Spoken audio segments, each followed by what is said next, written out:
All right. Welcome back. Episode 2, Curbside College. I'm here. I'm back. Man, let me tell y'all, I got something I got to tell y'all, man. This shit is way harder than I thought it was going to be.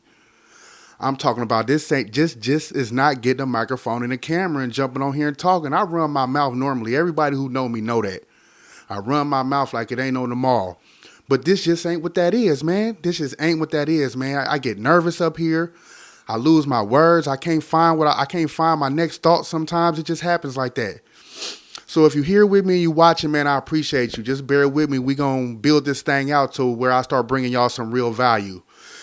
So I got to thinking about how hard it is to be here. You know what I'm saying? So I started doing some research on podcasts and how they fail and stuff like that. And I ran across this word called podfade.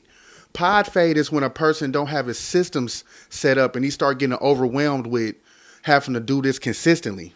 And I didn't want that to happen. So I started researching how people create systems so they can live their regular life while doing this. You know what I'm saying? Because I got a lot of shit going on outside of here. I can't get bogged down by a passion or by a passion project or something like that. So I started looking up the system. So podfade. And I ran across a few statistics, right? 44%, if you see me looking down, that's because I got my notes here. You got to organize your thoughts. So 44% of podcasts usually don't even make it no more than 3 episodes.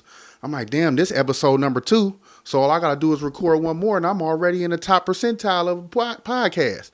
You know what I'm saying? It might not be a huge podcast that everybody know, but we got to start somewhere, baby, you know? But 44%, that's damn near half. So half the people who start a podcast really don't make it past 3 episodes. Damn. I don't even know what to say about that. I know that's not gonna be me because I'm a consistent dude. I gotta build this thing out. Once I see the dream, I gotta go get it. You know what I'm saying? And then I ran across the next statistic. It was 90% of all podcasts only record 20 episodes. Okay, that's a little more logical. I get that because it's hard work, man, getting up here and doing this. So I could see how you could get bogged down and even exhausted trying to do this every week or every how many other times a week you do it. Me, I'm only once a week. I'm only trying to put this thing out on Sunday evenings. So I'm not going to try. I'm sure I'm not going to get too exhausted with it, but we're going to see. You know what I'm saying? And I got to thinking about it. I got to thinking about what my consistency was going to be and what my program and my system was, but it's hard, it's easy to lose motivation when you ain't got that type of shit set up. When you ain't got the type of system set up, it's easy to lose motivation. It's easy to let things get in your head, I had to keep my expectations realistic, because I know I'm not going to create something that's going to be an instant overnight success. That's not even how I want it to come about. I want it to be built. I'm really trying to bring value to people. So that's why I don't want it to be, too much of a blow up kind of thing or a kind of overnight success kind of thing, because I'm really trying to learn myself and be able to convey that information I'm learning to y'all over a course of time. So that's not what I'm here for. I'm not trying to be no super ass like big dude. I just really want to help people because I really want to create a community of like-minded people so we could bring this area of the world up. You know what I'm saying? But that's for another conversation. I'm not going to get in there. I can ramble. You know what I'm saying? But the time and energy and commitment it take to build something to build the type of program that I imagine in my head, I know it's not going to happen overnight.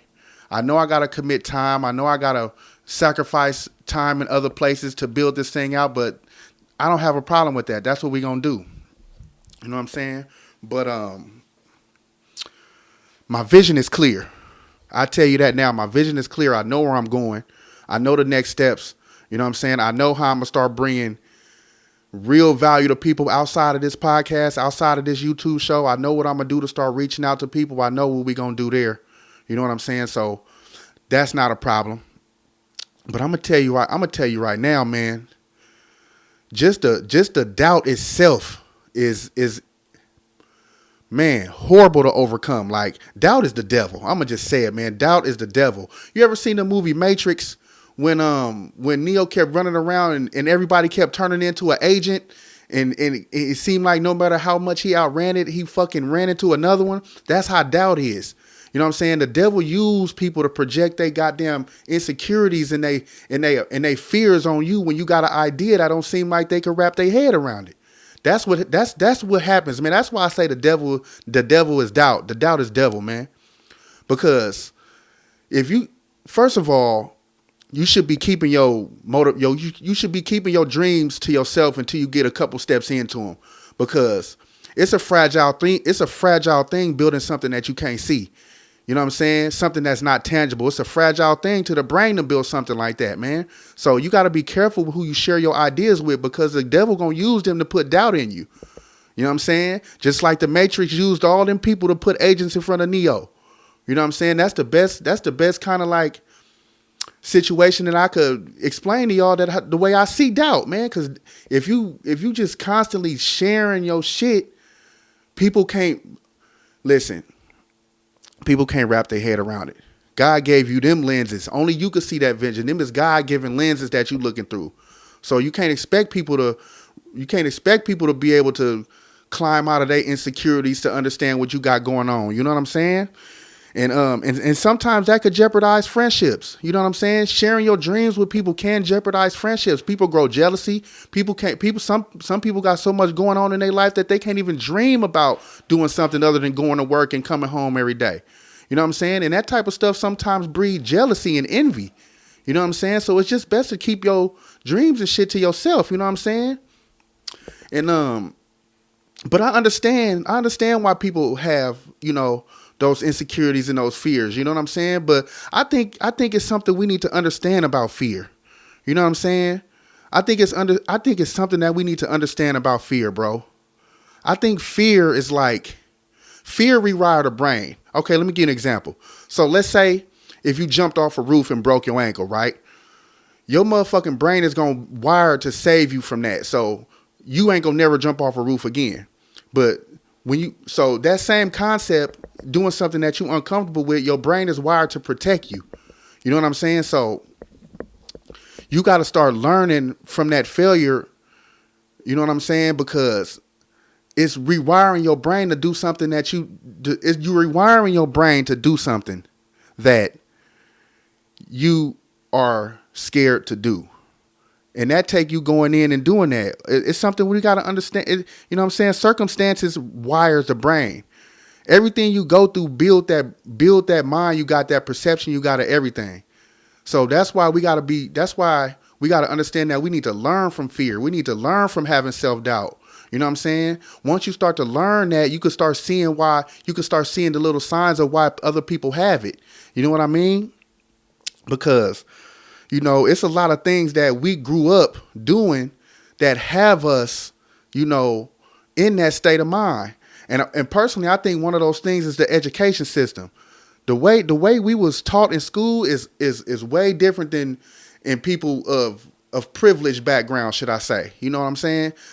It's things like critical thinking and compliance. And what I mean by that is that in a privileged school, they teach those kids how to critically think. They teach them how to solve problems. They teach them how to use their brain and fire them neurons inside there to complete a task. In the middle and lower class schools, they teach them to just comply. Here goes the question. Look in this book for the answer. That's it. Do what you told. And I think we got to understand what type of perspectives and mentality compounded on that. You know what I'm saying? Because if we don't start to understand what differences we got that successful people got, we ain't gonna never be able to climb out of this hole we in right now. So we got to start to understand that, but we're going to say that for a later show. You know what I'm saying? I am going to expand a little bit on the difference between the education system, but lower to middle class and the privileged class, because we gonna lay some groundwork on that. Okay, so it's the curriculum, right? Two different curriculums. First of all, our schools was like based on,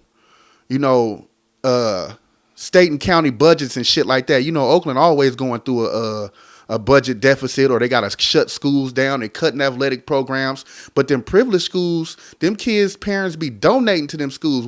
Our parents ain't had no money to be giving those schools. We barely had school clothes.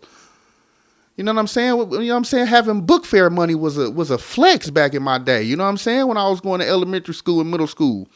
But the curriculum just taught us to follow orders. And that's what we got to do. I mean, that's what we got to understand, is that the curriculum taught us to follow orders and not to think on our own. You know what I'm saying? Another statistic showed that students that made a C or less is the most successful coming from middle and lower class, because they understood that they don't have to do what the teacher said or do what everybody was put in a position to tell them to do. You know what I'm saying? So it's something we could learn from people who got bad grades. I was a BC student myself. I was a little bit more advanced in certain areas, but I would have got better grades if I'd have went to class more. You know what I'm saying? But you know, it's like being taught. It's like being taught to lead versus being taught to comply. That's how I could like box it up to where it's simple that we can understand. You know what I'm saying? It's like we taught to just do what we told, and you know, even our parents, you know what I'm saying? Our parents put so much faith in the education system that was built to suppress us from the jump. You know what I'm saying? These lower to middle class schools ain't doing nothing but cranking out workers. You know what I'm saying? Cranking out straight workers. But those privileged schools, they cranking out CEOs, business owners, lawyers, accountants. Our schools is cranking out trash men, you know, janitors, cashiers, shit like that, man. So we got to understand the differences in the way we was raised in the education system we was brought up under. Because that whole system, I'm not going to get into who created and who structured the public education school system, because that's going to be a long episode. But we got to understand the intentions of that person was to create a nation of workers, not thinkers. And that's why I created this show, because Curbside College is going to highlight the areas that we excel in. We really excel in everything. We just don't have the confidence to understand that we do excel in it. And that's a real problem for me. That's a real problem for me, because I like talking to my people. I like hanging with my boys, and we all got intelligent things to say about certain situations, or, you know what I'm saying? Or anything like that. Anything like that. I got a real problem with my people not knowing that they are already the standard. That's why America hates drug dealers so much, because they already understand commerce and business, profit and loss. Product advertisement. We already understand all that shit. The only thing we don't understand is ownership. Ownership, because we wasn't taught ownership. Our parents wasn't taught ownership. You know what I'm saying? I think it's 2 or 3 generations to where we had black folks opening their own business, black cleaners, black car washes, black gas stations. You know what I'm saying? That generation is far gone. We're not going to get into Black Wall Street today, because I don't feel like really going down that rabbit hole. I'm trying to keep these episodes at least 15, 20 minutes. You know what I'm saying? To bring as much value as I can, to bring as much value as I can in that little bit of time. But we got to understand it. We got to understand that we systematically fucked up. They knew what they was doing from the jump. And you know, I might get in trouble for talking like this. I ain't even going to lie. But we need to understand. That's why America made drugs illegal. Because if we understand commerce and logistics and profit and loss and P&L statements and all that type of shit, if we learn that, we already knew how to fucking do that shit. You know what I'm saying? So I got a serious question. Why people don't like talking about money? That's a real question. I really want to know the answer. Why people don't like talking about money? As much as people say they want money, they want to be rich, they want to have a better life, people do not like discussing money. I don't understand that.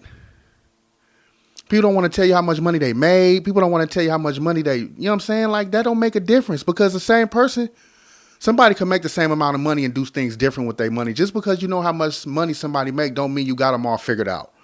Let's get that out the way. You know what I'm saying? Somebody will tell you how many people they had sex with or fucked in one day before they talk about money. I think that's a little bit more personal. You know what I'm saying? Let's think about that. Let's say that out loud again. Somebody will tell you how many sexual partners they had than rather tell you how much money they made or what they doing with the money. Think about that. That's crazy. You know what I'm saying? We got to start sharing information about what to do with money, about business. We got to start sharing that type of stuff because you might be able to change somebody's life and then in turn, they'll change yours. I don't understand why we don't discuss money. We don't discuss the one thing that we all want, that we all got in common. That's the one thing everybody got in common. Some people don't care about money, granted. Some people, some people don't care about money. Some people don't care about success. Some people just want to be comfortable and happy. I get that. But that comfortability and that happiness is different for everybody. You know what I'm saying? We can have that conversation if we start to discuss money and discuss finances and discuss what we doing here and how we do this. What methods we use to save, what methods we use to invest, what methods we use to do this and that. You know what I'm saying? How we structure our household expenses all the time. We need to start having these conversations. You know what I'm saying? We need to start having these conversations. I'm not saying that you need to tell somebody what you got in your safe, but we can have conversations on what you did to double that $1,000. You know what I'm saying? We can have conversations about that. I don't see why we can't. But people don't like talking about money. I want y'all to try this. I want you to go around some people you know and start talking about money and see how uncomfortable it make them. Let's talk about money. Say something about money saving. Ask your people what methods they use to save money. You know what I'm saying? Ask your partner, start talking about money and see how uncomfortable it make people. I don't understand that one bit. I don't understand what makes people so uncomfortable and we all got that same thing in common. We all want money. You know what I'm saying? Once we move that uncomfortable feeling about money out the way, we can start having bigger discussions on how to make more. We could become a community of people that make money. That's what we need. That's one thing we need. Ain't no other race worry about talking about money. Our Arabic brothers buying up everything in our communities. You know what I'm saying? The Asians got shit sold up. What market? What do we got? You know what I'm saying? What do we have? What do African American black people in America have that we call ours? That we got total control over? Culture, that's it. That's the only thing I could think of. That's the only thing I could think of. You know what I'm saying? Mi hermanos Latinos got service industry sold up. The Asians got logistics sold up. You know what I'm saying? Like, I don't understand. What area of commerce or business can we say that black people control? Sports and entertainment, we losing that. We don't own nothing in there. We see what's going on with music. They taking all the music. They taking all the ownership from the music. You heard of Spotify just changed their rules that everything you upload, they can fucking copy and keep in perpetuity. I hope y'all understand what perpetuity mean. Look up perpetuity and see what that means. Every time you upload your music from now on to Spotify, that you don't own it no more. You don't own the IP, the intellectual property. You don't own it. But you're still signing the shit anyway. You still giving up your rights anyway. After all this time, we ain't learned nothing. We got to start having a conversation about money, people. We got to. Because if we don't, we going to be worse off in the future than we have been in the past. Because this technology is changing our world very rapidly, man. And I've been keeping up with it as much as I can, and I'm going to try to get at to y'all. Matter of fact, next episode might be about what's going on in AI and the companies that's controlling it and how much money they dumping into this shit. We live in the Bay. This is the technology frontier area. Like, I don't know if that means, I don't know if I brought them words out right. The technological frontier started here in the Bay. We still got some of the biggest companies, Apple, Google. You know what I'm saying? Tesla. You know what I'm saying? Super Mike. You know what I'm saying? We got. Listen, and that's exactly why we getting left out of this money race. It's because we ain't create nothing. We ain't putting our heads together. We ain't using our resources and our connections and bringing them together and create not I don't know, damn motherfucker created an app. That's why I created this show. I don't know nobody who created an app. I don't know nobody who using the resources of the area we in. People always say don't never come to the Bay. And you go down south, they got everybody go there. People never come here on tour. They never have money conferences here. That's because you niggas ain't doing shit.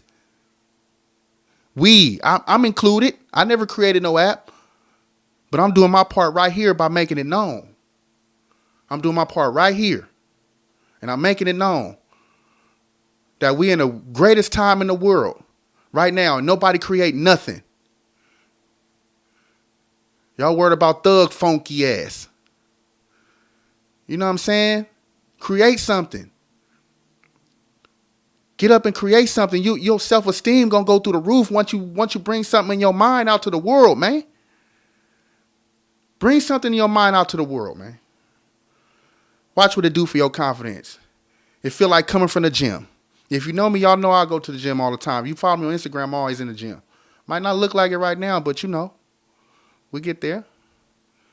Bring something to life in your head and see what it do for your confidence. But like I said before, be careful who you share it with. Doubt is the devil, and he use them like Matrix agents. The nigga sitting next to you might tell you can't do it. You know what I'm saying? The nigga next to you might tell you can't do it. That's a real problem. We got to start talking about these things. Like on my flyer, all the shit we need to be talking about. I'm telling you right now. And I'm far from done. I'm far from done. I built this little studio just so I could get started, so I feel comfortable, and I'm trying to make the best production I can. This is the technological frontier area of the world. The Bay Area. Think about it. That's why we left behind, because we not indulging with our we are not indulging with our land. We not indulging in our land's resources. How about that? We're not indulging in our land's resources. That's why. But watch this though. Everything that them motherfuckers make cool, we did it for them. I'm going to say that one more time. Everything they making millions of dollars off of, we made it cool for them. Man, I wish I had my phone right here. I'll look up what black money spend every year. I think it's close to something. I think it's over $1 trillion. It's over $1 trillion I think black people spend. But we don't own shit. We don't invest in shit. And that's a real problem. That's a real problem. But I'm not going to go too much into that. You know what I'm saying? Curbside college, man. I'm here. We here. And we're going to build this community out. I promise. That's one thing I promise. You know what I'm saying? I want to single-handedly bring commerce, financial, ownership, community, all that shit together, man, so we could build something great out here, man. Make Oakland great again, man. Make Oakland great again, man. Think about the shit that we had. Man, look. The whole West Oakland used to be black-owned businesses. If my history serves me correctly, East Oakland was the white side, if I'm not mistaken. But don't quote me on that. I might have to do some more research. All right, man. Curbside College, episode 2. You know, we here. I'm going to catch y'all later. All right.